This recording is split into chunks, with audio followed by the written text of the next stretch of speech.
Përsa i përket aftësisë të Rusisë për të pushtuar territore, sipas llogaritjeve të revistës Forbes, ekspertët sigurisë saj do duheshin për ta pushtuar Ukrainën, do duheshin 236 vjet edhe 100 milion viktima. Këto janë të shpallura. Pra, ideja është që nuk janë duke shpresur kot, sepse nuk do të arrijnë dot, do avancojnë vetëm me centimetra. Tashmë, përsa i përket ndihmave, kjo ishte pjesë e marrëveshjes. Ajo marrëveshje, parapërkish du të them se ajo marrëveshje ishte një augur i mirë për të dy palët. Pra, Ukraina se të arritën atë që donin, marrëveshja ndryshoi gati 100%, po të në çdo pikë ndryshoi 100% në favor të Ukrainës dhe përsa i përket asaj që do të sigurojë minerale të ralla, unë them që Ukraina ka fitimin direkt tani, pra po merr ndihmat ushtarake, ndërkohë që mineralet e rralla mundohen minimalisht mbi 10-15 vjet të merren me mineralet e rralla. Zëveshare, ju mendoni që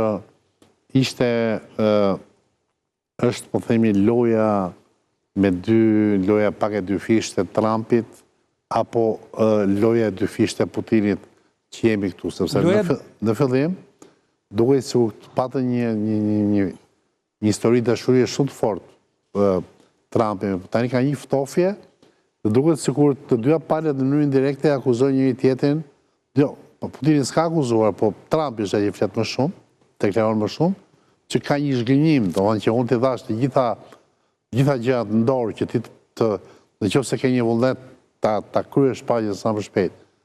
Pra, duket sikur Trumpi ndjet i zhgënjur, i tratuar. Dhe i tratuar fiks, këtë do të thosh. Është fiks, është i tratuar. Është kështu thoni ju? Trumpi për mua u ndjej i tratuar sepse ai në fillim majti pozicionin mbi palët, pra tamam si një negociator që mund të jetë mbi palët. Madje anoj pak edhe nga Moska. Anoj edhe në farë mënyrë e rëndoi goxha Zelenskin duke edhe me akuza etj. Pra synimi ishte që t'i jepte gjitha kredencialet e mundshme edhe morale Putinit, që ai tulin tavolinën e bisedimeve dhe të arrijë një paqe.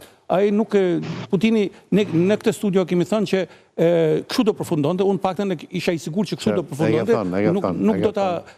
nuk do kishte paqe. Putini luan një lojë tjetër. Shumë pak e thonë. Putini luan një lojë tjetër dhe mua vjen çudi që dërgohet. Është zgjuar kjo lojë që luan Putini tani? Absolutisht, ai mbron interesat e veta kombëtare dhe ka shumë drejt. Po mirë, është lojë e zgjuar që ai do të arrijë ato që do të arrijë. Po mu duket e çuditshme pak kur një përfaqësues i presidentit Trump shkon dhe takohet vetëm për vetëm me presidentin Putin edhe me ekipin e tij.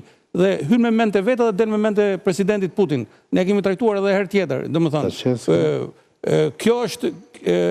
Kjo është të qosh një person që kanë vënë dyshim vetë amerikanët që ka aftësi negociuese vetëm për tregjet imobiliare, që të negocoj për Vitkofin e ke fjalë. Po, që të negocoj për këtë është pak gjithsesi përfundimisht presidenti Trump u tratua dhe e kuptoi dhe në fund e akuzoi hapur Putinin.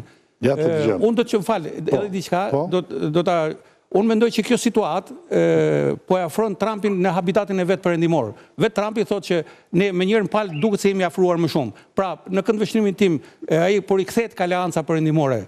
Është shenja të rikthimit tek aleanca perëndimore sepse i konsumoi të gjitha fishekët e mundshëm për një paqe për ta bindur Putinin për të ulur në tavolinën e bisedimeve në mënyrë të barabartë. Goxha? Po deklarata e Trumpit konfirmoi dy smundje kronike të Amerikës, një të vjetër dhe një të re. E vjetra është hipokrizia e politikës amerikane dhe e reja është demenca mendore. Hipokrizia në aspektin se i bën thirrje Putinit që të ndali luftën, ndërkohë nga ana tjetër furnizon Ukrainën me armatime me municione, përveç atyre që ka dhënë Bideni. Dhe këtu nuk është 300, por është 360 milion sasi e parave të dhënat, se ka shënë një 50 që përpara. 50 që ka vajtur më përpara për mbrojtje kundërajrore.